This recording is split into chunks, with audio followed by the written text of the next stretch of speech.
leopard got his claws by Chinua Achebe.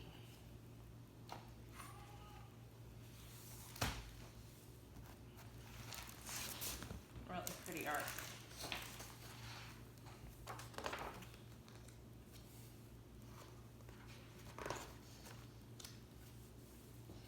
Okay, ready?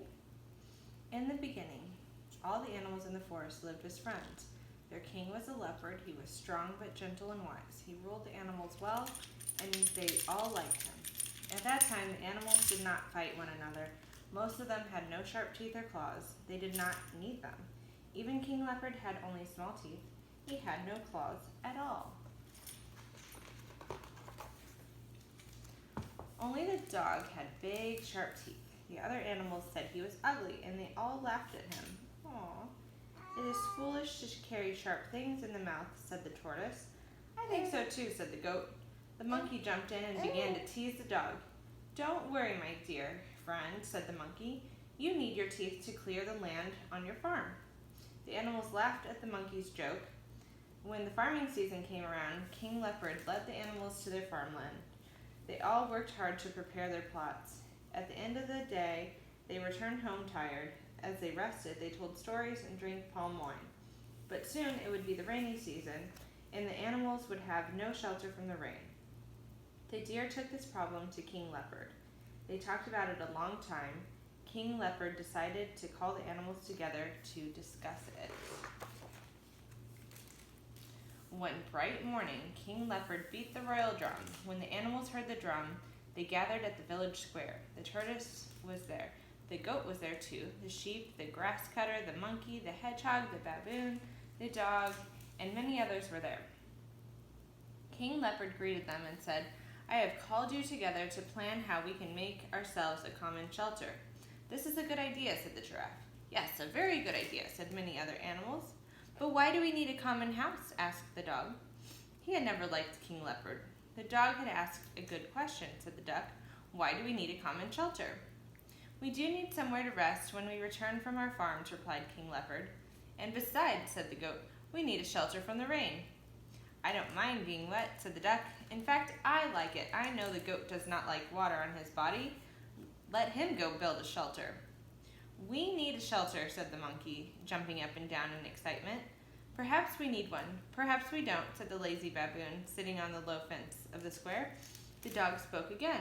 We are wasting our time. Those who need a shelter should build it. I live in a cave, and it's enough for me. Then he walked away. The duck followed him out. Does anyone else want to leave? Asked King Leopard. No one answered or made a move to go.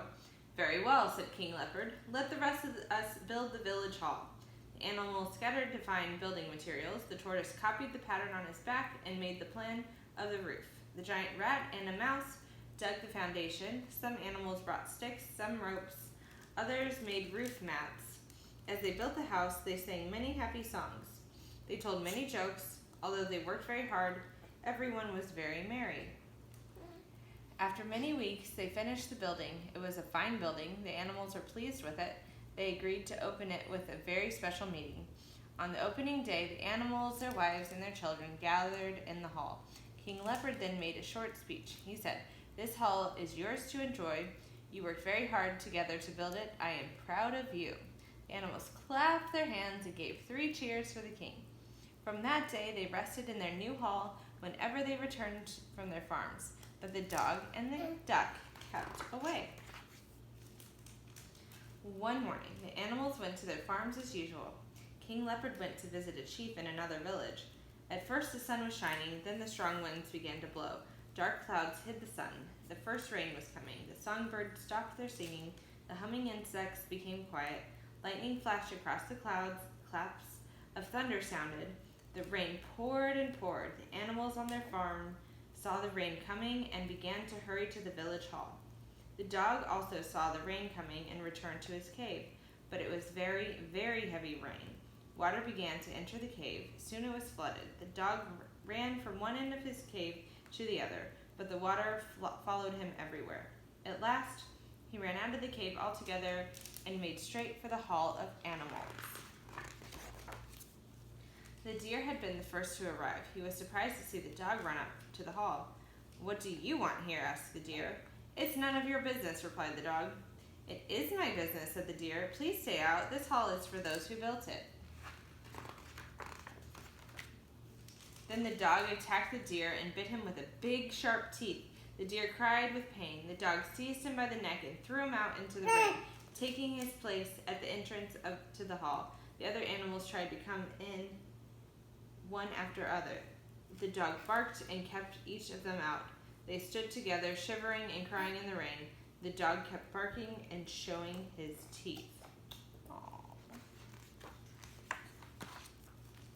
Then the deer cried out, "O leopard, our noble king, where are you? Spotted king of the forest, where are you? Even if you are far away, come, hurry home. The worst has happened to us. The worst has happened to us. The house the animals built. The cruel dog keeps us from it. The common shelter we built. The cruel dog keeps us from it. The worst has happened to us. The worst has happened to us." The cry of the deer rang out loud and clear. It was carried by the wind. King Leopard heard it on his way back from his journey and began to run towards the village hall. As he got near, he saw the animals, wet and sheltering under a tree. They were all crying. As he got nearer still, he could see the dog walking up and down inside the hall. King Leopard was very angry. "Come out of the hall at once," he said to the dog. The dog barked and rushed at him. They began to fight. The dog bit the leopard and tore his skin and his claws. King Leopard was covered with blood. The dog went back to the hall. He stood at the door, barking and barking. "Who is next? Who? Who?" he barked. King Leopard turned to the animals and said, "Let's go in together and drive out this enemy. He is strong, but he is alone. We are many. Together we can drive him out of our house." But the goat said, "We cannot face him. Look at his strong teeth. He will tear us to pieces." "The goat is right," said the animals. "He is too strong for us." The tortoise stood up and said, "I am sure we are all sorry about what happened to the leopard, but he was foolish to talk to the dog in the way he did.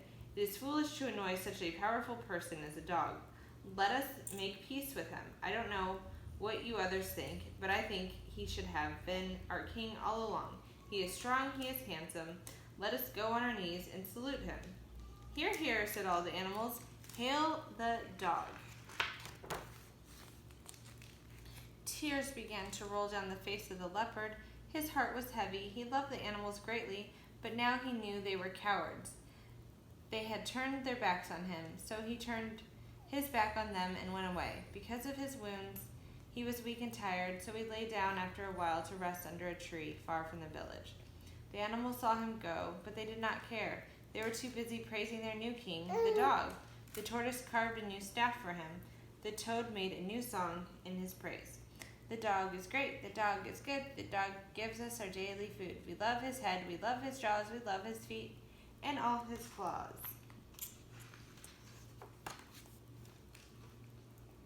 The dog looked around the circle of animals and asked, "Where is the leopard?" "We think he has gone away, O king," said the goat. "Why? He has no right to go away," said the dog. "Nobody has a right to leave our village and its beautiful hall. We must all stay together." "Indeed," shouted the animals, "we must stay together. The leopard must return to the village. Our wise king has spoken. It is good to have a wise king." The dog then called out the names of 6 strong animals and said to them, "Go at once, bring back the leopard. If he should refuse to follow you, you must drag him along. If we let him go, others may soon follow his wicked example until there is no one left in our village. That would be a very bad thing indeed. It is my duty as your king to make sure that we all live together. The leopard is a wicked animal. That is why he wants to go away and live by himself. It is our duty to stop him. Nobody has a right to go away from our village and our beautiful hall." "Nobody has a right to go away from the village," sang all the animals as the 6 messengers went to look for the leopard. They found him resting under the tree beyond the village. Although he was wounded and weak, he still looked like a king. So the 6 messengers stood at a distance and spoke to him. "Our new king, the dog, has ordered you to return to the village," they said. "He says that no one has the right to leave the village," said the pig. "Yes, no one has the right to leave our village and its beautiful hall," said the others. The leopard looked at them with contempt. Then he got up slowly. The 6 animals fell back, but the leopard did not go toward them. He turned his back on them and began to go away, slowly and painfully. One of the animals picked up a stone and threw it at him. Then all the animals immediately picked up stones and began to throw. As they threw, they chanted, "No one has a right to leave our village! No one has a right to leave our village!" Although some of the stones hit the leopard and hurt him, he did not turn around, even once.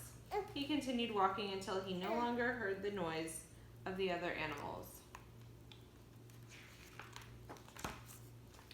The leopard traveled 7 days and 7 nights, and he came to the house of the blacksmith. The old man was sitting at his forge. The leopard said to him, "I want the strongest teeth you can make from iron, and I want the most deadly claws you can make from bronze." The blacksmith asked, "Why do you need such terrible things?" The leopard told his story. Then the blacksmith said, "I do not blame you." The blacksmith worked a whole day on his teeth and another day on the claws. The leopard was pleased with them. He put them on and thanked the blacksmith. Then he left and went to the house of thunder. The leopard knocked on the door, and thunder roared across the sky. "I want some of your sound in my voice," said the leopard, "even a little bit." "Why do you want the sound in your voice?" asked Thunder. "And why have you got those terrible teeth and claws?" The leopard told his story. "I do not blame you," said Thunder. He gave the sound to the leopard. "Thank you for the gift," said the leopard, and he began his journey home. The leopard journeyed for 7 days and 7 nights and returned to the village of the animals. There he found the animals dancing in a circle around the dog. He stood for a while, watching them with contempt and great anger. They were too busy to notice his presence. He made a deep, terrifying roar. At the same time, he sprang into the center of the circle. The animals stopped their song. The dog dropped his staff. The leopard seized the dog and bit and clawed him without mercy. Then he threw him out of the circle. All the animals trembled, but they were too afraid to run. The leopard turned to them and said, "You miserable worms, you shameless cowards. I was a kind and gentle king, but you turned against me. From today I shall rule the forest with terror. The life of our village is ended." "What about our hall?" asked the tortoise in a trembling voice. "Let everyone take the hall, what he put into it," said the leopard. The animals began to weep as they had wept long ago in the rain. "Please forgive us, O leopard," they cried. "Let everyone take from the hall what he put into it," repeated the leopard. "And hurry up," he thundered. So the animals pulled their hall apart. Some carried away the wood, some took the roof mats, others took away doors and windows. The toad brought his talking drum and began to beat it to the leopard and to sing, "Alive or dead, the leopard is king. Beware, my friend, don't twist his tail." But the leopard roared like thunder, and the toad dropped the drum. The animals scattered into the forest. The dog had already run a long way away when the leopard roared. Now he ran faster and faster. His body was covered with blood, and he was very, very weak. He wanted to stop and rest a little. But his fear of the leopard was greater than his weakness, so he staggered and fell and got up and staggered on and on and on. After many days, the dog came to the house of a hunter. "Please protect me from the leopard," he cried. "What will you do for me in return?" asked the hunter. "I will be your slave. Any day you are hungry for meat, I shall show you the way to the forest. There we can hunt together and kill my fellow animals." "All right, come in." Today the animals are no longer friends, but enemies. The strong among them attack and kill the weak. The leopard, full of anger, eats up anyone he can lay his claws on. And the hunter, led by the dog, goes to the forest from time to time and kills any animals he can find. Perhaps someday the animals will make peace among themselves and live together again. Then at last they will be able to keep away the hunter, who is their common enemy.